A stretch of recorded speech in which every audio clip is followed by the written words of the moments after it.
ಶ್ರೀ ಗುರುಭ್ಯೋ ನಮಃ. ಕುಂಭಮೇಳ ಮುಗಿತು, ಆಮೇಲೆ ಶಿವರಾತ್ರಿ.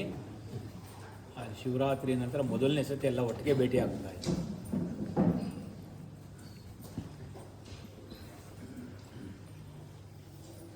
ನಾವು ಈಶ್ವರನಿಗೆ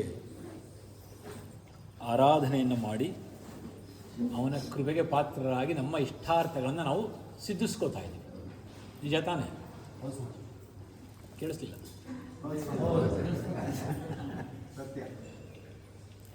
ನೀವೆಲ್ಲ ಪಾರಾಯಣ ಶುರು ಮಾಡಿದ ಮೇಲೆ ನಿಮ್ಮ ಇಷ್ಟಾರ್ಥಗಳು ಭಾಳಷ್ಟು ಸಿದ್ಧಿಸಿವೆ ಅಂತ ಅಂದ್ಕೊಂಡಿದ್ದೀನಿ, ಮನೋಕಾಮನೆಗಳು. ಹೌದಾ? ಹೌದು. ಈ ಈಶ್ವರನಿಗೆ 5 ಮುಖ. ಇಲ್ಲಿಂದ ಈ ಮೊದಲನೇದೇನು?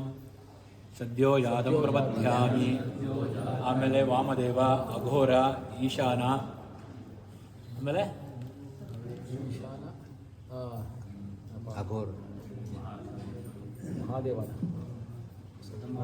ತತ್ಪುರುಷ. ಇದು ಈ 5 ಮುಖಗಳು, ಇದು ಅವನ 5 ಅವತಾರ ಅಂತ ಹೇಳ್ತಾರೆ.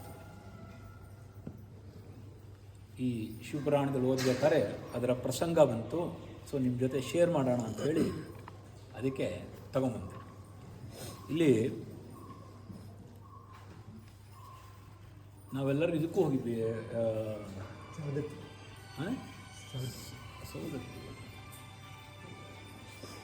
ಆ ಯುಪಿನಲ್ಲಿ ಲಕ್ನೋ ಹತ್ರ ಇದೆಯಲ್ಲ, ಲಕ್ನೋ ನೈಮಿಷಾರಣ್ಯಕ್ಕೆ ಹೋಗಿದ್ವಿ. ನೈಮಿಷಾರಣ್ಯದಲ್ಲಿ ಮೆಜಾರಿಟಿ ಎಲ್ಲ ಕಥೆಗಳು, ಪುರಾಣಗಳೆಲ್ಲ ಶುರುವಾಗಿರೋದು ಕಥೆಗಳು.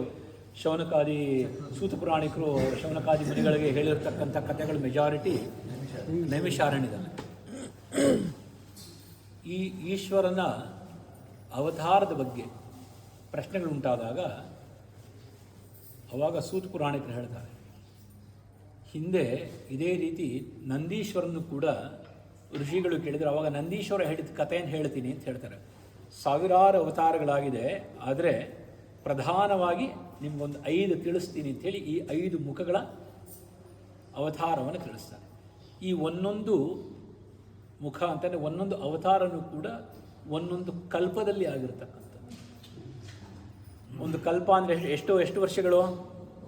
ಯಾರಿಗಾರ ಗೊತ್ತಿದೆಯಾ? ಈಗ ಯಾವ ಕಲ್ಪ ನಡೀತಾ ಇದೆ? ಶ್ವೇತವರಾಹ ಕಲ್ಪ. ಒಂದು ಕಲ್ಪ ಅಂತಂದರೆ ಬ್ರಹ್ಮನ ಒಂದು ಹಗಲು ಅಂತ ಹೇಳ್ತಾರೆ, ಅಂದರೆ 12 hours. ಬ್ರಹ್ಮನ ಒಂದು ಹಗಲು 1000 ಚತುರ್ಯುಗಗಳು. ಬ್ರಹ್ಮನ ಒಂದು ಹಗಲು 1000 ಚತುರ್ಯುಗ. ಆ 1000 ಚತುರ್ಯುಗ ಅವನೊಬ್ಬನೇ ಹ್ಯಾಂಡ್ಲ್ ಮಾಡೋಕ್ಕಾಗಲ್ಲ ಅಂತ ಹೇಳಿ ಅವನೇನು ಮಾಡ್ತಾನೆ, ತನ್ನ ಪವರ್ಸ್ನ ಡಿಸೆಂಟ್ರಲೈಸ್ ಮಾಡ್ತಾನೆ. ನಾವು ನೆಮ್ಮದಿ ಆಗಿರಬೇಕು ಅಂದರೆ ಪವರ್ ಡಿಸೆಂಟ್ರಲೈಸ್ ಮಾಡಿದ್ರೆ ನಾವು ನೆಮ್ಮದಿ ಆಗಿರೋಲ್ಲ. ಪವರ್ ಇಟ್ಕೊಂಡಷ್ಟು ತಲೆನೋವು ಜಾಸ್ತಿ. ಅವನೇನು ಮಾಡ್ತಾನೆ, 14 ಜನ ಮನುಗಳಿಗೆ ಡಿಸೆಂಟ್ರಲೈಸ್ ಮಾಡ್ತಾನೆ. 14 ಜನ. ಅದಕ್ಕೆ ಈಗ ಯಾವ ಮನ್ಮಂತ್ರ ನಡೀತಾರದು? ಇವನಿಗೆ 7ನೇ ಮನ್ಮಂತ್ರ ಆಗಿ ನಡೀತಾರೆ. ಸೊ ಒಬ್ಬೊಬ್ಬ ಮನುವಿಗೆ 72 ಪಾಯಿಂಟ್ ಸಮಥಿಂಗ್ ಎಷ್ಟೋ ಬರುತ್ತೆ ಚತುರ್ಯುಗಗಳು. ಅದಕ್ಕೆ ಅವನು ಅಧಿಪತಿ. ಗೊತ್ತಾಯ್ತಲ್ಲ? ಒಂದು ಚತುರ್ಯುಗಕ್ಕೆ 43,20,000 ವರ್ಷಗಳು, ಮನುಷ್ಯ ವರ್ಷಗಳು ಒಂದು ಚತುರ್ಯುಗಕ್ಕೆ. 4,32,000 ಕಲಿಯುಗ, ಆದರೆ 2 ಪಟ್ಟು ದ್ವಾಪರ, ಕಲಿಯುಗದ 3 ಪಟ್ಟು ತ್ರೇತ, ಕಲಿಯುಗದ 4 ಪಟ್ಟು ಸತ್ಯಯುಗ, ಕೃತಯುಗ. ಅದು ಎಲ್ಲನೂ ಆ್ಯಡ್ ಮಾಡಿದ್ರೆ ನಿಮಗೆ 43 ವರ್ಷದ 20,000 ಒಂದು ಚತುರ್ಯುಗ, ಇಲ್ಲ ಮಹಾಯುಗ ಅಂತ ಹೇಳ್ತೀವಿ. ಆ ಥರ 1,000 ಅದು ಒಂದು ಬ್ರಹ್ಮನ ಒಂದು ಹಗಲು, ಅದು ಒಂದು ಕಲ್ಪ. ಅವನ ಬ್ರಹ್ಮನ 19ನೇ ಕಲ್ಪದಲ್ಲಿ ಶಿವನ ಮೊದಲನೇ ಅವತಾರ ಆಗಿತ್ತು ಅಂತ ಹೇಳ್ತಾರೆ. ಈ ಪುರಾಣದ ಆಧಾರದ ಪ್ರಕಾರ ಗೊತ್ತಲ್ಲ, 19ನೇ ಕಲ್ಪಕ್ಕೆ ಶ್ವೇತ ಲೋಹಿತ ಅಂತ ಕಲ್ಪದ ಹೆಸರು. ಈಗ ಏನು ವೈವಸ್ವತ ಶ್ವೇತವರಾಹ ಕಲ್ಪ ಇದೆ, ಇದು ಶ್ವೇತ ಲೋಹಿತ ಕಲ್ಪ ಅಂತ. ಶ್ವೇತ ಲೋಹಿತ ಕಲ್ಪದಲ್ಲಿ ಅವನು ಸದ್ಯೋಜಾತನ ಅವತಾರ ಮೊದಲನೇ ಅವತಾರ ಆಯಿತು. ಈ ಪ್ರತಿಯೊಂದು ಅವತಾರದಲ್ಲೂ ಬ್ರಹ್ಮ ಧ್ಯಾನ ಮಾಡಿದ್ದಕ್ಕೆ ಅವನ ಈ 5 ಮುಖಗಳು ಅವತಾರ 5 ಅವತಾರವಾಗಿದ್ದ ಒಂದು ಬ್ರಹ್ಮನಿಗೆ ಬಹಳಷ್ಟು ಯಾವಾಗ ಕಲ್ಪ ಬಿಗಿನಿಂಗಲ್ಲಿ ಶುರುವಾಗ್ತಿದ್ದಂಗೆ ಏನು ಮಾಡೋದು ಅಂತ ಗೊತ್ತಾಗದೆ ಕನ್ಫ್ಯೂಷನಲ್ಲಿ ಕೂತಿರ್ತಾನೆ. ಆವಾಗ ಆದಿ ಪರಬ್ರಹ್ಮ ಸ್ವರೂಪನನ್ನು ಧ್ಯಾನ ಮಾಡಿದ್ರೆ ನನಗೇನಾರು ಗೊತ್ತಾಗ್ಬೋದು ಅಂತೇಳಿ ಪರಬ್ರಹ್ಮ ಸ್ವರೂಪನನ್ನು ಧ್ಯಾನ ಮಾಡಿದಾಗ ಅವನಿಗೆ ಒಂದು ಬಾಲಕ ಮುಂದೆ ಪ್ರಕಟನಾಗ್ತಾನೆ. ಒಂದು ಹುಡುಗ ಲೋಹಿತ ವರ್ಣ, ಶ್ವೇತಲೋಹಿತ ವರ್ಣ ಅಂದರೆ ಲೈಟ್ ಗೋಲ್ಡನ್ ಕಲರ್ ಬರ್ತದೆ ಶ್ವೇತಲೋಹಿತ. ಕೆಲವು ಲೋಹಿತಕ್ಕೆ ಕೆಂಪು ಅಂತಲೂ ಹೇಳ್ತೀವಿ, ಆದರೆ ಶ್ವೇತಲೋಹಿತ ಸ್ವಲ್ಪ ಲೈಟ್ ಗೋಲ್ಡ್ ಕಲರ್. ಆ ಒಬ್ಬ ಹುಡುಗ ಪ್ರತ್ಯಕ್ಷನಾಗ್ತಾನೆ. ಆ ಹುಡುಗನನ್ನು ನೋಡಿ ಈ ಹುಡುಗ ಯಾರಿರ್ಬೋದು ಅಂತ ಮತ್ತೆ ಧ್ಯಾನಕ್ಕೆ ಅಂತರ್ಗತನಾದಾಗ ಸಾಕ್ಷಾತ್ ಸದಾಶಿವ ಈಶ್ವರ ಆ ಹುಡುಗನ ರೂಪದಲ್ಲಿ ಬಂದಿರತಕ್ಕಂಥವನು ಅಂತಕ್ಕಂಥದ್ದು ಅವನಿಗೆ ಗೋಚರಾಗಿ ಅವನನ್ನು ಅಲ್ಲಿ ಪೂಜೆ ಮಾಡ್ತಾನೆ. ಅವನ ಆರಾಧನೆಯನ್ನು ಮಾಡಿದಾಗಲೇ ಅವನಿಗೆ ಪರಿಪೂರ್ಣ ಸದ್ಯೋಜಾತಂ ಪ್ರಪದ್ಯಂ ಸದ್ಯೋಜಾತ ವೈ ನಮೋ ನಮಃ ಭವೇ ಭವೇ ನಾತಿವೇವ ಸುಮಾಂ ಭವೋದ್ಭವಾಯ ನಮಃ ಏನು ಮಂತ್ರ ಇದೆ ಆ ಸದ್ಯೋಜಾತನ ಮಂತ್ರ, ಅದು ಮೂಲ ಮಂತ್ರ. ಆ ಬ್ರಹ್ಮನಿಂದ ಅವನನ್ನು ಸ್ತುತಿಯಾದಾಗ ಅವನಿಂದ ಬ್ರಹ್ಮನಿಗೆ ಶಕ್ತಿ ಸಿಗ್ತಕ್ಕಂಥದ್ದು. ಆಮೇಲೆ ಬ್ರಹ್ಮ 4 ಜನ ಫಸ್ಟು ಮಾನಸಿಕ ಪುತ್ರರು ಉತ್ಪನ್ನ ಆಗ್ತಾರೆ. ಸನತ ಪ್ರತಿಯೊಂದು ಕಲ್ಪದಲ್ಲೂ ಈ 4 ಜನ ಬೇರೆ ಬೇರೆ ಹೆಸರುಗಳಲ್ಲಿ ಇರುತ್ತೆ. ಈಗ ಯಾರು 4 ಜನ ಯಾರು ಮೊದಲನೇ ಉತ್ಪತ್ತಿ ಅವ್ರದ್ದು ಸನಂದ, ಸನತ್ ಸುಜಾತ, ಸನತ್ ಕುಮಾರ, ಈ 4 ಜನ. ಆದರೆ ಇಲ್ಲಿ ಅವನಿಗೆ ಈ ಸದ್ಯೋಜಾತನ ರೂಪದಲ್ಲಿ ಅವನಿಗೆ ಬೇರೆ ಬೇರೆ ಹೆಸರುಗಳು ಉಳ್ತಕ್ಕಂಥ 4 ಜನ ಉತ್ಪತ್ತಿ. ಪ್ರತಿಯೊಂದು ಕಲ್ಪದಲ್ಲೂ ಆ 4 ಜನನು ಬೇರೆ ಬೇರೆ ಆಗ್ತಾರೆ. ಪ್ರತಿಯೊಂದು ಕಲ್ಪದಲ್ಲೂ ಕೂಡ ಸಪ್ತರ್ಷಿಗಳು ಕೂಡ ಬೇರೆ ಬೇರೆ ಗ್ರೂಪ್ಸ್ ಬೇರೆ ಬೇರೆ ಇದೆ. ಒಂದೊಂದು ಕಲ್ಪಕ್ಕೂ ಬೇರೆ ಬೇರೆ ಗ್ರೂಪ್ಗಳಿದೆ. ಆ ರೀತಿ ಈ 4 ಜನನು ಕೂಡ ಪ್ರಕಟರಾಗ್ತಾರೆ. ಆಮೇಲೆ ಅವರ ಸಹಾಯದಿಂದ ನಂತರದಲ್ಲಿ ಮತ್ತೆ ಮಾನಸಪುತ್ರಗಳು ಸಪ್ತರ್ಷಿಗಳಲ್ಲಿ ಉತ್ಪತ್ತಿಯಾಗಿ ಸೃಷ್ಟಿಯ ಆರಂಭವಾಗುತ್ತೆ. ಈ ಸೃಷ್ಟಿಯ ಆರಂಭದ ಮೂಲ ಅಂತಲೇ ಸಂಹಾರಕರ್ತನಾಗಿರ್ತಕ್ಕಂಥ ಈಶ್ವರನ ಕೃಪೆಯಿಂದನೇ ಆ ಬ್ರಹ್ಮನಿಗೆ ಒಂದು ಶಕ್ತಿ ಸಿಕ್ಕಿದ್ದು ಅಂತಕ್ಕಂಥದ್ದನ್ನು ಇಲ್ಲಿ ತಿಳಿಸ್ತಾ ಇದ್ದು ಸದ್ಯೋಜಾತನ ಅವತಾರ. ನೆಕ್ಸ್ಟು ಸದ್ಯೋಜಾತ. ಆಮೇಲೆ ರಕ್ತ ಅಂತಕ್ಕಂಥ ಒಂದು 20ನೇ ಕಲ್ಪ ಗೊತ್ತಾಯ್ತಲ್ಲ, ವಾಮದೇವನ ಅವತಾರ. ಆ ಕಲ್ಪದ ಆದಿಯಲ್ಲಿ ಮತ್ತೆ ಬ್ರಹ್ಮ ತಪಸ್ಸಿಗೆ ಒಳಗಾದಾಗ ರಕ್ತವರ್ಣದ ಒಬ್ಬ ಹುಡುಗ ಪ್ರತ್ಯಕ್ಷನಾಗ್ತಾನೆ.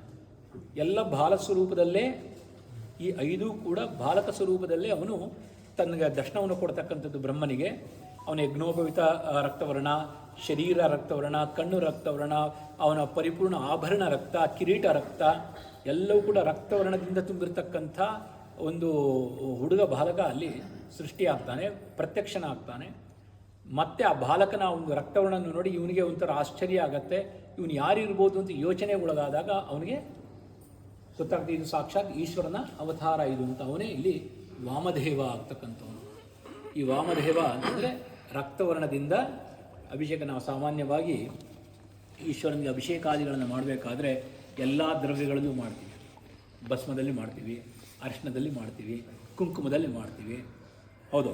ಆಮೇಲೆ ಪಂಚಾಮೃತದಲ್ಲಿ ಮಾಡ್ತೀವಿ, ಗೊತ್ತಾಯ್ತಲ್ಲ, ಜೇನುತುಪ್ಪದಲ್ಲಿ ಮಾಡ್ತೀವಿ. ಇದೆಲ್ಲವೂ ಕೂಡ ಅವನು ಅವತಾರ ತೆಗೆದುಕೊಂಡಿರ್ತಕ್ಕಂಥ ವರ್ಣಗಳದಲ್ಲೂ ಕೂಡ. ಅದಕ್ಕೆ ಅವನಿಗೆ ಭಾಳಷ್ಟು ಪ್ರಿಯನಾಗಿರ್ತಕ್ಕಂಥ ಆ ವರ್ಣಗಳನ್ನು ಕಾರಣಕ್ಕೋಸ್ಕರ ಆ ವರ್ಣದಲ್ಲಿರ್ತಕ್ಕಂಥ ದ್ರವ್ಯದಲ್ಲಿ ಅಭಿಷೇಕವಾದಿಗಳನ್ನು ಮಾಡಿ ನಮ್ಮ ಕೆಲಸ ನಾವು ಸಾಧನೆ ಮಾಡ್ಕೋತೀವಿ, ಗೊತ್ತಾಯ್ತಲ್ಲ. ರಕ್ತವರ್ಣದಿಂದ ತುಂಬಿರ್ತಕ್ಕಂಥವನು ಆ ಹುಡುಗ ಆಭೂಷಣಗಳನ್ನು ಧರಿಸಿ ಅವನು ನಿಂತ್ಕೋತಾನೆ. ಅವನಿಂದ ಮತ್ತೆ ಇಲ್ಲಿ 4 ಜನ ಅವನ ಕೃಪೆಯಿಂದ ಮತ್ತೆ 4 ಬೇರೆ ಸೆಟ್ ರೆಡಿ ಆಗುತ್ತೆ. ಫಸ್ಟು ಮಾನಸಪುತ್ರರು ಬ್ರಹ್ಮನಿಗೆ, ನಂತರದಲ್ಲಿ ಸಪ್ತಋಷಿಗಳು, ಆಮೇಲೆ ಅವನ ಸೃಷ್ಟಿ. ಇದು ವಾಮದೇವನ ಒಂದು ಅವತಾರ 20ನೇ ಕಲ್ಪದಲ್ಲಿ. 19, 20, 21, 22 4 ಕಲ್ಪದಲ್ಲಿ ಒಂದೊಂದು ಅವತಾರವನ್ನು ತೆಗೆದುಕೋತಾನೆ. ನಂತರದಲ್ಲಿ ಪೀತವಾಸ ಅಂತಕ್ಕಂಥ 21ನೇ ಕಲ್ಪದಲ್ಲಿ ಆ ಬ್ರಹ್ಮ ಹಳದಿ ಬಟ್ಟೆಯನ್ನು ಉಟ್ಟುಕೊಂಡು ಧ್ಯಾನಕ್ಕೆ ಒಳಗಾಗ್ತಾನೆ. ಯಾಕೆಂದರೆ ಆ ಕಲ್ಪದ ಹೆಸರೇ ಪೀತವಾಸ. ಅಂದರೆ ಪೀತ ಅಂತಕ್ಕಂಥದ್ದು ಹಳದಿ ಬಣ್ಣಕ್ಕೆ ಹೇಳ್ತೀವಿ, ಪೀತಾಂಬರ ಅಂತ ಹೇಳೋದು. ಈ ಬಗಳಾಮುಖಿಗೂ ಕೂಡ ಪೀತಾಂಬರಿ ಅಂತಲೇ ಹೇಳೋದು. ಬಗಳಾಮುಖಿಗೆ ಬಹಳಷ್ಟು ಹಳದಿ ಬಣ್ಣ ಅಂದರೆ ಬಹಳಷ್ಟು ಇಷ್ಟ. ಈ ಪೀತವಾಸದ ನಂತರ ಆ ಹುಡುಗ ಅವನೇನು ಮಾಡ್ತಾನೆ, ಹಳದಿ ಬಣ್ಣದಿಂದ ಒಬ್ಬ ಹಳದಿ ವಸ್ತ್ರಧಾರಿ ಆಗಿರತಕ್ಕಂಥ ತೇಜಸ್ವಿ ಪುರುಷ, ಅವನೇ ಇಲ್ಲಿ ತತ್ಪುರುಷ, ಮೂರನೇ ಅವನು. ಆ ಹಳದಿ ವಸ್ತ್ರವನ್ನು ಉಟ್ಕೊಂಡು, ಹಳದಿ ಬಟ್ಟೆಯನ್ನು ಹಾಕ್ಕೊಂಡು, ಹಳದಿ ಆಭರಣಗಳನ್ನು, ಚಿನ್ನವನ್ನು ಧರಿಸಿ, ಹಳದಿ ಕಿರೀಟವನ್ನು ಹಾಕ್ಕೊಂಡು ಪ್ರತ್ಯಕ್ಷನಾಗ್ತಾನೆ. ನಂತರದಿಂದ ಅವನಿಗೆ ಅಲ್ಲಿಂದ 4 ಮಾನಸ ಪುತ್ರರು, ನಂತರ ಸೃಷ್ಟಿ ಇದಾಗ್ತಕ್ಕಂಥದ್ದು 21ನೇ ಕಲ್ಪದಲ್ಲಿ. ಅವಾಗಲೇ ತತ್ಪುರುಷ ವಿದ್ಮಹ ಮಹಾದೇವಾದಿ ತನ್ನೋರ್ಧ ಪ್ರಚೋದಯ, ಈ ಗಾಯತ್ರಿ ಮಂತ್ರದಿಂದನೇ ಅವನು ಆರಾಧನೆ ಮಾಡತಕ್ಕಂಥದ್ದು ಬ್ರಹ್ಮ ಆ ತತ್ಪುರುಷನನ್ನು. ಆವಾಗ ಇದು ಈ ರುದ್ರನ ಗಾಯತ್ರಿ ಮಂತ್ರ ಪ್ರಕಟಗೊಂಡಿದ್ದು ಆ ಒಂದು ಅವತಾರದಲ್ಲಿ. ನಂತರದಲ್ಲಿ ಈ ಹಳದಿ ಬಣ್ಣ ನಾವು ಅರಿಶಿಣದಿಂದ ಚೆನ್ನಾಗಿ ಅರ್ಥ ಮಾಡ್ಕೊಳ್ಳಿ. ನಮಗೆ ರೋಗ ರುಜಿನಗಳಿದ್ದ ಜಾಸ್ತಿ ಇದ್ದರೆ, ಇಲ್ಲ ಮಾನಸಿಕ ಹಿಂಸೆ ಇದ್ದರೆ, ಇಲ್ಲ ಕೆಲವು ಶತ್ರುಗಳಿಂದ ತುಂಬ ಬಹಳಷ್ಟು ತೊಂದರೆಗಳಿದ್ದರೆ ನಮಗೆ ಕವಚ ಬೇಕು. ಅವ್ರಿಗೆ ತೊಂದರೆ ಮಾಡೋದಲ್ಲ, ನಮಗೆ ಪ್ರೊಡಕ್ಷನ್ ಬೇಕು. ನಮ್ಮ ಪ್ರೊಡಕ್ಷನ್ಗೆ ಬೇಕಾಗಿರತಕ್ಕಂಥದ್ದಕ್ಕೆ ಹಳದಿಯನ್ನು ಉಪಯೋಗಿಸ್ತಕ್ಕಂಥದ್ದು ಬಹಳ ಶ್ರೇಷ್ಠ. ನೀವು ನೀರಿಗೆ ಅರಿಶಿಣವನ್ನು ಹಾಕಿ ಈಶ್ವರನಿಗೆ ಅಭಿಷೇಕವನ್ನು ಮಾಡಿದಾಗ ನಿಮ್ಮ ಮಾನಸಿಕ ಸ್ಥಿತಿ ಹೆಚ್ಚು ಕಮ್ಮಿ ಇದ್ದರೆ ಅದು ಸ್ವಲ್ಪ ಸಮಾಧಾನಗೊಳ್ಳುತ್ತೆ, ಜೊತೆಗೆ ಆರೋಗ್ಯ ಸುಧಾರಿಸುತ್ತೆ. ಆ ಹಳದಿ ನೀರನ್ನು ನಂತರ ನಾವು ತೀರ್ಥವಾಗಿ ಅದನ್ನು ಸ್ವೀಕಾರ ಮಾಡಿದಾಗ ಇದು ತತ್ಪುರುಷನ ಒಂದು ಮಹಿಮೆ. ಅದಕ್ಕೋಸ್ಕರ ನಾವು ಯಾವುದೇ ನಾಮಕರಣದಲ್ಲೂ ಕೂಡ ನಾವು ಈಶ್ವರನನ್ನು ಸ್ಥಾಪನೆ ಮಾಡಿದರೂ ಕೂಡ ಈ 5 ಮಂತ್ರಗಳನ್ನು ಹೇಳಿ ನಾವು ಅಭಿಷೇಕ ಮಾಡ್ತೀವಿ. ಹೌದಾ? ನಿಜ, ಗೊತ್ತಾಯ್ತಾ? ಅದರಿಂದ ಇದು ಒಂದೊಂದಕ್ಕೆ ನೀವು ಬೇಕಾದ್ರೆ ತತ್ಪುರುಷ ಹೇಳ್ಬೇಕಾದ್ರೆ ಹಳದಿ ಹಾಕಬಹುದು, ನೀವು ವಾಮದೇವನಿಗೆ ಕೆಂಪು ಹಾಕಬಹುದು, ಗೊತ್ತಾಯ್ತಲ್ಲ? ಸ್ವಲ್ಪ ಹಳದಿ ಕೆಂಪು ಚೂರು ಮಾಡಿದ ಲೈಟ್ ಗೋಲ್ಡನ್ ಕಲರ್ಗೆ ನೀವು ಮೊದಲನೇಗೆ ಸದ್ಯೋಜಾತನ ಮಾಡ್ಬೋದು, ಅರ್ಥ ಆಯ್ತಲ್ಲ? ಡಾರ್ಕ್ ರೆಡ್ ಬ್ಲ್ಯಾಕ್ ಕಲರ್ ಬರುತ್ತೆ, ಅಘೋರ, ಗೊತ್ತಾಯ್ತಲ್ಲ? ಅವನು ಘೋರ ರೂಪದಲ್ಲಿ ಅವನು ಮುಂದಿನ ನೆಕ್ಸ್ಟ್ ಕಲ್ಪದಲ್ಲಿ ಅವನು ಘೋರ ರೂಪದಲ್ಲಿ ತೆಗೆದುಕೋತಾನೆ. ಅಘೋರ ರೂಪದಲ್ಲಿ ಕಪ್ಪಾಗಿರ್ತಕ್ಕಂಥ ಬಣ್ಣದಿಂದ ಬರ್ತಾನೆ. ಅದು ಶಿವ ಅಂತಕ್ಕಂಥ ಕಲ್ಪದಲ್ಲಿ ಮತ್ತೆ ಕಪ್ಪು ಶರೀರನ ಇಟ್ಕೊಂಡಿರ್ತಕ್ಕಂಥ ಬಾಲಕನ ಪ್ರಕಟವಾಗುತ್ತೆ. ಆ ಪ್ರಕಟವಾದಂಥ ಬಾಲಕನ ಮೇಲೆ ಮತ್ತೆ ಅವನು ಧ್ಯಾನವನ್ನು ಕೇಂದ್ರೀಕರಿಸಿದಾಗ ಅಘೋರಭ್ಯೋ ತಗೋರಭ್ಯ ಉತ್ಪನ್ನವಾಗ್ತಕ್ಕಂಥದ್ದು. ಅದರಿಂದ ಅವನು ಆ ಈಶ್ವರನನ್ನು ಸುಪ್ರೀತಗೊಳಿಸಿ ತನಗೆ ತಾನು ಶಕ್ತಿಯನ್ನು ಪಡ್ಕೊಂಡು ಸೃಷ್ಟಿಗೆ ಶಕ್ತಿಯನ್ನು ಕೊಡಬೇಕು ಅಂತಂದರೆ ಈಶ್ವರ ಸಂಹಾರ ಮಾಡ್ತಕ್ಕಂಥವನು ಅವನೇ ಆಗಿರೋದ್ರಿಂದ, ನಾನು ಸಂಹಾರ ಮಾಡ್ತಾ ಇದ್ದೀನಿ ಅಂತಂದರೆ ಚೆನ್ನಾಗಿ ಅರ್ಥ ಮಾಡ್ಕೊಳ್ಳಿ. ಸಂಹಾರ ಮಾಡತಕ್ಕಂಥ ಶಕ್ತಿ ಇದೆ ಅಂತಂದರೆ ನನಗೆ ಸೃಷ್ಟಿ ಮಾಡ್ತಕ್ಕಂಥ ಶಕ್ತಿ ಇದ್ರೇ ಸಂಹಾರ ಮಾಡಲಿಕ್ಕೆ ಅಧಿಕಾರತ್ವ ಬರೋದು. ಇಲ್ಲದೇ ಇದ್ದರೆ ಅಲ್ಲಿ ದೋಷ, ಪಾಪ. ನಾನು ಒಂದು ಪ್ರಾಣಿಯನ್ನು ಸಂಹಾರ ಮಾಡ್ತೀನಿ ಅಂತಂದರೆ, ಬಲಿಯನ್ನು ಕೊಡ್ತಾ ಇದ್ದೀನಿ ಅಂತಂದರೆ, ಆ ಪ್ರಾಣಿನ ಪುನರ್ಜೀವನಗೊಳಿಸ್ತಕ್ಕಂಥ ಒಂದು ಶಕ್ತಿ ಸಾಮರ್ಥ್ಯ ನನ್ನಲ್ಲಿದ್ದರೆ ಅದನ್ನು ನಾನು ಬಲಿ ಕೊಡಲಿಕ್ಕೆ ನನಗೆ ಅಧಿಕಾರತ್ವ ಬರುತ್ತೆ, ಇಲ್ಲದೇ ಬರೋದಿಲ್ಲ.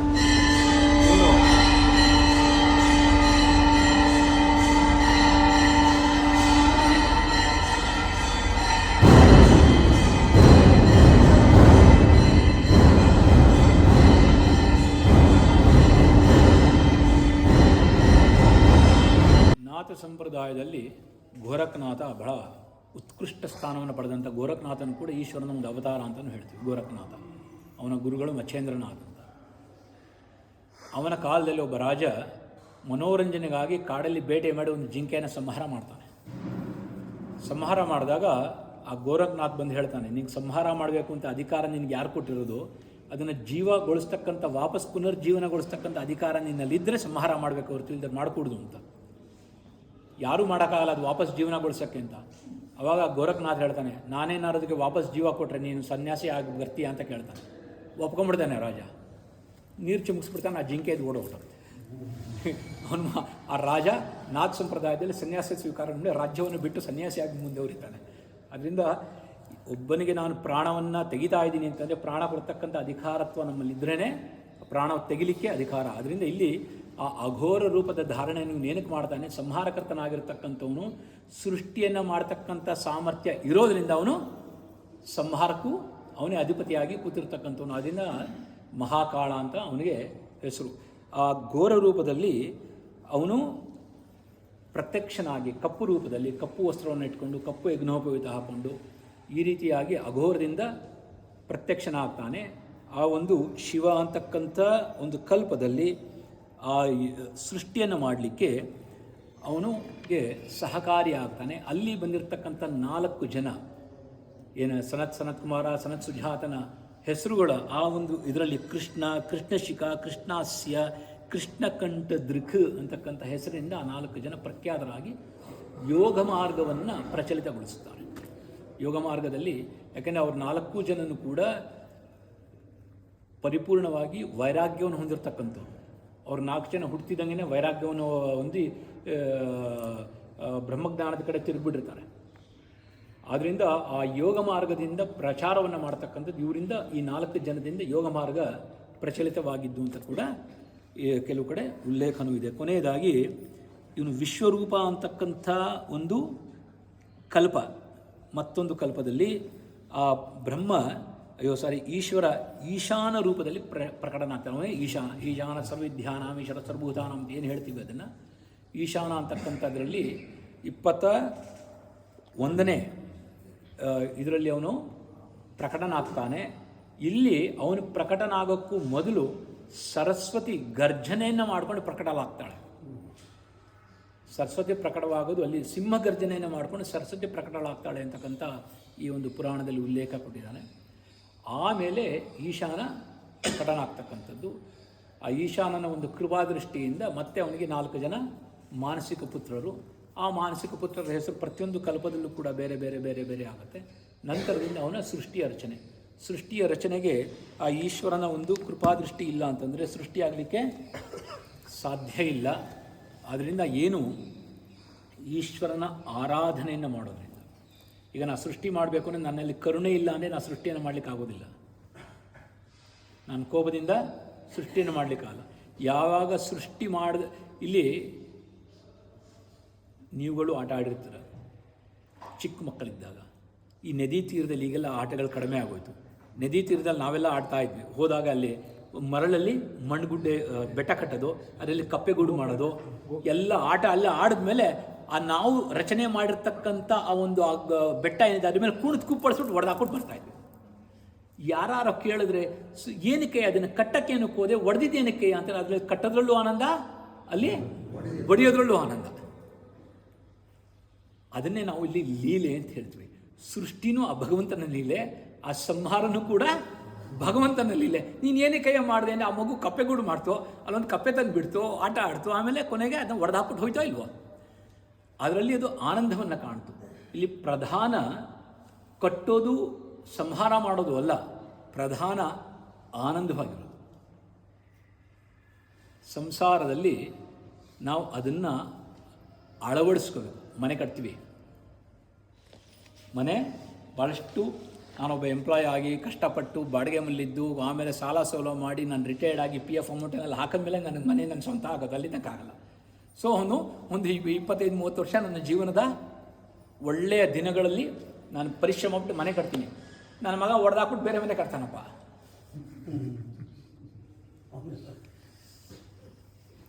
ಕೋಪ ಬರುತ್ತೋ ಬರಲ್ವೋ, ಅವನಿಗೆ ಆನಂದವಾಗ್ಬೋದು. ಅಪ್ಪ ಅಮ್ಮನಿಗೆ ತಲೆ ಕೆಟ್ಟೋಗುತ್ತೆ ಏನೋ. ಆದರೆ ಅಪ್ಪ ತಂದೆ ತಾಯಿ ಆಗಿರತಕ್ಕಂಥವರು ಅದರಲ್ಲೂ ಆನಂದವನ್ನವಾಗಿ ನೋಡಿದಾಗ ಮಾತ್ರ ಅವರ ಆ ಇಳಿ ವಯಸ್ಸಿನಲ್ಲಿ ನೆಮ್ಮದಿಯಾಗಿ ಜೀವನ ನಡೆಸ್ತಾರೆ. ನಾನು ಕಷ್ಟಪಟ್ಟು ಕಟ್ಟಿದ್ದೀನಿ, ನಾನು ಕಷ್ಟಪಟ್ಟು ಜಮೀನು ಮಾಡಿದ್ದೀನಿ, ಅವನು ಫಾರಿನ್ ಹೊರಟೋಗಿದ್ದಾನೆ, ಅವನಿಗೆ ಬೇಕಾಗಿಲ್ಲ ಅಪ್ಪ ಇದೆಲ್ಲ ಇಟ್ಕೊಂಡು ಯಾರು ನೋಡೋಕ್ಕಾಗ್ತಾನೆ, ಮಾರ್ಬಿಡೋದು ಅಂತ ತಟ್ಟನ್ನು ಮಾಡಿಬಿಡ್ತಾನೆ, ದುಡ್ಡು ಎತ್ಕೊಂಡು ಹೋಗ್ತಾನೆ. ಮಗ ಅಂತ ಮೋಹಕ ನಾನು ಕೊಟ್ಬಿಡ್ತೀನಿ ದುಡ್ಡನ್ನ. ದುಃಖ ನನಗಾಗುತ್ತೆ. ಆ ದುಃಖವನ್ನು ಪಡೆದೇ ಇರತಕ್ಕಂಥ ಸ್ಥಿತಿ ಈಶ್ವರನ ಆರಾಧನೆಯನ್ನು ಮಾಡ್ತಾ ಇರೋದ್ರಿಂದ ಆ ದುಃಖದಿಂದ ಎಲ್ಲರೂ ಕೂಡ ಖಡಾಖಂಡಿತವಾಗಿ ಈಚೆ ಬರ್ತೀರ, ಅರ್ಥ ಮಾಡ್ಕೊಂಡಾಗ ಮಾತ್ರ. ಈಗ ಮನೆ ಒಡೆದಾಕದ ನನ್ನ ಮಗ ಹೊರಗಡೆ ಒಳ್ಳೇದು ಕಣ, ಚೆನ್ನಾಗಿ ಕಟ್ಟಿದ್ದೆ ಮನೆ, ಚೆನ್ನಾಗಿ ಕಟ್ಟಿದ್ದೆ ಕಣ, ಅದೇ ಜಾಗದಲ್ಲಿ ಅಪ್ಪ ತಗೊಂಡಿದ್ದ ಜಾಗ. ಆದರೆ ಮನೆ ಯಾರ್ದಾಯ್ತದೋ, ನನ್ನ ಮಗ ಕಡ್ದ. ಅಪ್ಪನೂ ಕೂಡ ನನ್ನ ಮಗ ನೋಡು ಮನೆ ಕಡ್ದ ಅಂತ ಏನು ಹೇಳ್ದಾನಪ್ಪ, ನಾನು ಕಟ್ಟಿದ ಮನೆ ಹೊಡೆದಾಗ್ತಾ ಮನೆ ಕಟ್ಟಿದ್ದಾನೆ ಅಂತ. ಅದೇ ಅವನು ಬೇರೆ ಕಡೆ ಸೈಟ್ ತೊಗೊಂಡು ಮನೆ ಮಾಡಿದರೆ ನನ್ನ ಮಗ ನೋಡ ಮನೆ ಕಟ್ಟಿದ್ದಾನೆ ಎಷ್ಟು ಚೆನ್ನಾಗಿ ಕಟ್ಟಿದ್ದಾನೆ ಅಂತ ಹೇಳ್ತಾರೆ. ವ್ಯತ್ಯಾಸ ಇದೆ, ಆ ಟೋನಲ್ಲಿ ವ್ಯತ್ಯಾಸ ಇದೆ. ಆ ಟೋನಲ್ಲಿ ಅವನ ಮಾನಸಿಕ ದುಃಖ ಗೊತ್ತಾಗುತ್ತೆ. ಅಲ್ಲಿ ಈ ಈಶ್ವರನ ಆರಾಧನೆಯಿಂದ ಆ ದುಃಖದಿಂದ ನಾವು ಈಚೆ ಬರ್ತೀವಿ. ಚೆನ್ನಾಗಿ ಅರ್ಥ ಮಾಡ್ಕೊಳ್ಳಿ, ವೈರಾಗ್ಯ ಮನುಷ್ಯನಿಗೆ ಬೇಕೇ ಬೇಕು. ವಯಸ್ಸಾಗ್ತಾ ಆಗ್ತಾ ನನ್ನಲ್ಲಿ ವೈರಾಗ್ಯ ಬಂದಿಲ್ಲ ಅಂದರೆ ನಾನು ಆನಂದವಾಗಿ ಜೀವನವನ್ನು ನಡೆಸಲಿಕ್ಕೆ ಸಾಧ್ಯ ಇಲ್ಲ. ನಾನು ಆನಂದವಾಗಿರಬೇಕು ಅಂತಕ್ಕಂಥ ಇಚ್ಛೆ ಇಟ್ಟರೆ ಯಥಾಸ್ಥಿತಿಯಲ್ಲಿ ವಸ್ತುವನ್ನು, ವ್ಯಕ್ತಿಯನ್ನು, ಮಕ್ಕಳನ್ನು, ಸಮಯವನ್ನು, ಸಂದರ್ಭವನ್ನು ಯಥಾಸ್ಥಿತಿಲಿ ಒಪ್ಕೊಂಡಾಗ ಮಾತ್ರ ನಾನು ಆನಂದವಾಗಿ ಜೀವನ ನಡೆಸ್ತೀನಿ. ಅದ್ಯಾಕೆ ಇದ್ಯಾಕೆ ಅಂತ ನಾನು ಪ್ರಶ್ನೆ ಮಾಡಿದ್ರೆ ನಾನು ಆನಂದವಾಗಿ ಜೀವನ ನಡೆಸಲಿಕ್ಕೆ ಸಾಧ್ಯನೇ ಇಲ್ಲ. ಯಥಾಸ್ಥಿತಿಯಲ್ಲಿ ಒಪ್ಕೊಂಡ್ಬಿಡ್ಬೇಕು. ಕತ್ತೇನೆ ಅಂತಲೇ ಒಪ್ಕೋಬೇಕು. ನಾ ಕುದುರೆ ಮಾಡಲಿಕ್ಕೆ ಹೋದ್ರೆ ಆಗಲ್ಲ. ಯಾರು ಯಾವ ರೀತಿ ಇದ್ದಾರೋ ಹಾಗೆ ಒಪ್ಕೊಂಡಾಗ ನಾನು ಆನಂದವಾಗಿರ್ತೀನಿ. ಇಲ್ಲಿ ಪ್ರಧಾನ ನಾನು ಆನಂದವಾಗಿರತಕ್ಕಂಥದ್ದು ಮುಖ್ಯ. ನಾನು ಆನಂದವಾಗಿದ್ದಾಗ ಮಾತ್ರ ನನ್ನ ಸಂಸಾರ ಆನಂದವಾಗಿರ್ಲಿಕ್ಕೆ ಸಾಧ್ಯ, ನನ್ನ ಬಂಧು ಬಳಗ ಆನಂದವಾಗಿರ್ಲಿಕ್ಕೆ ಸಾಧ್ಯ. ಎಲ್ಲವನ್ನು ಒಪ್ಕೊಂಬಿಟ್ಟಾಗ ಆನಂದವಾಗಿರ್ಲಿಕ್ಕೆ ಸಾಧ್ಯ.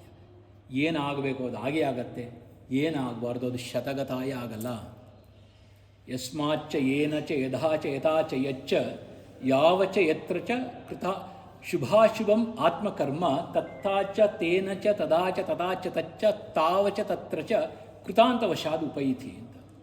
ಏನು ಬರೀ ಸ್ವಾಮೀಜಿ ಚಾಚಾ ಚಾಚಾ ಚಾ ಅಂತಿದ್ದಾರೆ ಅನ್ಕೋಬೇಡಿ. ಯಾವಾಗ ಎಲ್ಲಿ ಏನನ್ನು ಯಾವ ಗಳಿಗೆಯಲ್ಲಿ ಯಾವುದನ್ನು ಯಥಾಸ್ಥಿತಿಯಲ್ಲಿ ಶುಭ ಹಾಗೂ ಅಶುಭ ಕೆಲಸಗಳನ್ನು ಹಾಗಾಗೇ ನಾನು ಒಪ್ಕೊಂಡಿದ್ದೆ, ಆದರೆ ಅದೇ ಅಶುಭ ಕರ್ಮಗಳು ಅದೇ ಸ್ಥಳದಲ್ಲಿ ಅದೇ ವ್ಯಕ್ತಿಯಲ್ಲಿ ಅದೇ ರೀತಿಯಲ್ಲಿ ನನಗೆ ಒಳ್ಳೆಯದನ್ನು ಉಂಟು ಮಾಡುತ್ತೆ. ಅದೆಲ್ಲವೂ ಕೂಡ ಅವನಿಚ್ಛೆಯಿಂದ ನಡೀತೆ, ನನ್ನ ಇಚ್ಛೆಯಿಂದ ಅಲ್ಲ. ಅದರಿಂದ ಎಲ್ಲವನ್ನು ಕೂಡ ಆ ಈಶ್ವರನಿಗೆ ಅರ್ಪಣೆಯನ್ನು ಮಾಡಿ ನಂದೇ ನಿದೆ ನಿಂದೇ ಇಲ್ಲೇವು ನಂದಾನಂದನ ಕಂದ ಗೋವಿಂದ ಅಂತ ಒಂದು ಭಜನೆ ಕೂಡ ಇದೆ ಅಲ್ವೇ, ನಮ್ಮ ಒಂದು ಹಾಡಿದೆ. ಆ ರೀತಿಯಾಗಿ ನಾವು ಒಪ್ಕೊಂಡಿದ್ದೆ ಆದರೆ ನಮ್ಮಷ್ಟು ಸುಖಿ ಪುರುಷರು ಪ್ರಪಂಚದಲ್ಲಿ ಬೇರೆಯವ್ರು ಇರ್ಲಿಕ್ಕೆ ಸಾಧ್ಯ ಇಲ್ಲ. ನೀವೆಲ್ಲರೂ ಕೂಡ ಅದನ್ನು ಒಪ್ಕೊಂಡಿದ್ದೀರಾ ಅಂತ ಅಂದ್ಕೊಂಡಿದ್ದೀನಿ. ಹೌದಾ? ಖಂಡಿತ. ಯಾಕೆಂದರೆ ನಿಮ್ಮ ಮುಖದಲ್ಲಿ ಕಳೆ ರಾಜಿಸ್ತದೆ. ನಿಜವಾಗ್ಲೂ ತಮಾಷೆಗೆ ಹೇಳ್ತಾ ಇಲ್ಲ ನಾನು. ಯಾಕೆಂದರೆ ನೀವು ರೆಗ್ಯುಲರಾಗಿ ರುದ್ರ ಹೇಳ್ತಿರಲ್ಲ. ರುದ್ರ ಗದ್ಯಪಾಠ ಅಲ್ಲ, ಯಾವುದೋ ಒಂದು ಪದ್ಯ ಓದ್ದಂಗಲ್ಲ. ಈ ರುದ್ರದಲ್ಲಿ ಅನುದಾತ ಉದಾತ ತ್ವರಿತ ಸಹಿತವಾಗಿ ನೀವೇನು ಪಾರಾಯಣವನ್ನು ಮಾಡ್ತಿದ್ದೀರಾ, ನಿಮ್ಮ ಪ್ರಾಣ ಸಂಚಾಲನೆ ಬೇರೆ ಬೇರೆ ಬೇರೆ ಬೇರೆ ಆಗುತ್ತೆ. ನಮ್ಮ ಶರೀರದಲ್ಲಿ 72,000 ನಾಡಿಗಳಿದೆ. ಮೆಜಾರಿಟಿ ನಾಡಿಯಲ್ಲಿ ಪ್ರಾಣ ಸಂಚಾಲನೆ ಆಗಲ್ಲ, ಎಲ್ಲ ಸುಮ್ಮನೆ ಸೊಪ್ಪು ಕೂತಿರುತ್ತವೆ. ಈ ಏನು ಉದಾತ್ತ ತ್ವರಿತ ಅನುದಾತದ ಸಹಿತವಾಗಿ ನೀವೇನು ಪಾರಾಯಣವನ್ನು ಮಾಡಿದಾಗ ಆ ಪ್ರಾಣ ಸಂಚಾಲನೆ ಹೋಗಿ ಪ್ರೆಷರ್ ಕೊಟ್ಟಾಗ ಆ ನಾಡಿಗಳಲ್ಲೆಲ್ಲ ಪ್ರಾಣ ಸಂಚಾಲನೆ ಆಗುತ್ತೆ. ಮುಖದಲ್ಲಿ ಕಳೆ ಜಾಸ್ತಿ ಆಗುತ್ತೆ, ತೇಜಸ್ಸು ಜಾಸ್ತಿ ಆಗುತ್ತೆ. ಪ್ರಾರಬ್ಧವನ್ನು ಬದಲಾಯಿಸ ಮಾಡೋಕ್ಕಾಗಲ್ಲ, ಆದರೆ ಪ್ರಾರಬ್ಧವನ್ನು ಒಪ್ಕೊಳ್ತಕ್ಕಂಥ ಮನೋಭಾವನೆ ನಮಗೆ ಬರುತ್ತೆ. ಒಪ್ಕೊಂಡ್ಬಿಟ್ಟಾಗ ನಾನು ಆನಂದವಾಗಿರ್ತೀನಿ. ಹೌದಾ? ಭಗವತಿ ಒಳ್ಳೇದು ಮಾಡಲಿ, ಇನ್ನೂ ಹೆಚ್ಚು ಹೆಚ್ಚು ಶಕ್ತಿ ಕೊಡಲಿ. ನಾಳೆ ದಿನ ಅಟ್ಲೀಸ್ಟ್ ಒಂದು 90 ಜನ 100 ಜನ ಸೇರಬೇಕು ಅಂತ ಸೇರ್ತಾರೆ ಅಂತ ಅಂದ್ಕೊಂಡಿದ್ದೀನಿ. ಹೌದಾ? ಯಾರ್ಯಾರು ಬಂದಿಲ್ಲ ಅವರೆಲ್ಲರಿಗೂ ಕೂಡ ತಾವು ಫೋನ್ ಮಾಡಿ ನಾಳೆ ದಿನ ಅಟೆಂಡ್ ಮಾಡಿ ಅಂತ ಹೇಳಿ. ಗೊತ್ತಾಯ್ತಲ್ಲ? ಇದು ಭಾಳ ಆಮೆಗತಿನಲ್ಲಿ ನಡೀತಾ ಇದೆ. ಸಂಕಲ್ಪ ನೀವು ತೆಗೆದುಕೊಂಡ್ಬಿಟ್ಟಿದ್ದೀರಾ. ನಾನು ಅವಾಗ ಜ್ಞಾಪಿಸ್ತೀನಿ.